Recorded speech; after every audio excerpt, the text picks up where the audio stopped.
torturing animals is what got us into this mess.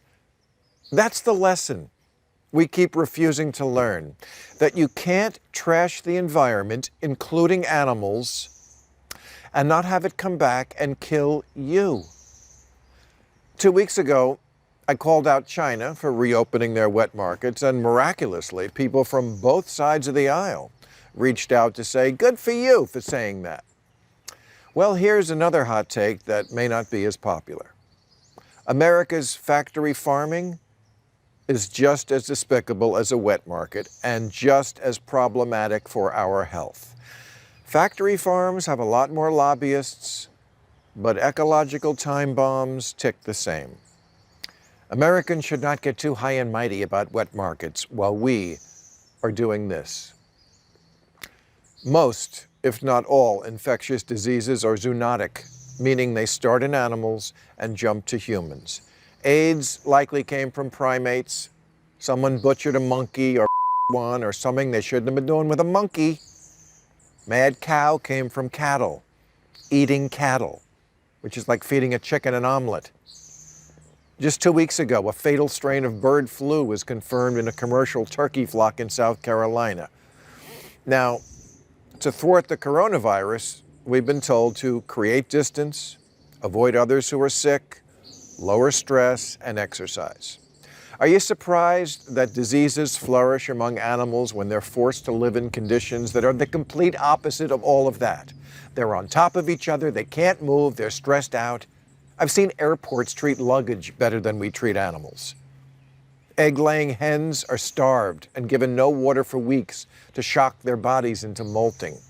Beaks of chickens are removed. I could go on. Have you ever driven by a high-density feedlot? Yeesh. To get relief from the stench, you have to stick your nose in an egg salad sandwich. If you think the market in Wuhan is gross, you should visit one of our giant poultry processing factories. But of course you can't, because we have ag-gag laws that make it a crime to report the crime.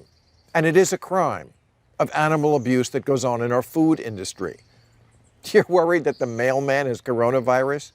80% of pigs have pneumonia when they're slaughtered because we make them live in conditions that would make a zombie vomit, and then, so they don't die before we kill them, pump them full of antibiotics that in turn get passed on to humans. That in turn leads to antibiotic-resistant diseases, that in turn leads to us dying from ever-evolving contagions. It's 6 degrees of tainted bacon. We're on the cusp of returning to a pre-antibiotic era where strep throat was a death sentence. Let me put it as basically as I can. If we keep producing food the way we do, you're going to get sick with something medicine cannot fix. You don't have to care for the sake of the animals. I wouldn't want to mess with anyone's reputation as a heartless but do it because animal cruelty leads to human catastrophe. Do it because barbecue is why you've been masturbating for a month. And get away from me with Tiger King. I don't care that he sees the light at the end. So did Darth Vader. There's no such thing as keeping a wild animal pent up, but treating them well. Just ask Siegfried in What Remains of Roy. Joe Exotic is in prison partly for killing 5 endangered tigers, which are endangered because of people like him. I don't get why the woke left loves this show so much and isn't on this guy like pink sequins. People should take their meandering outrage and focus it on this issue. You keep animals in cages, be they tigers or turkeys, and look who winds up being the prisoner.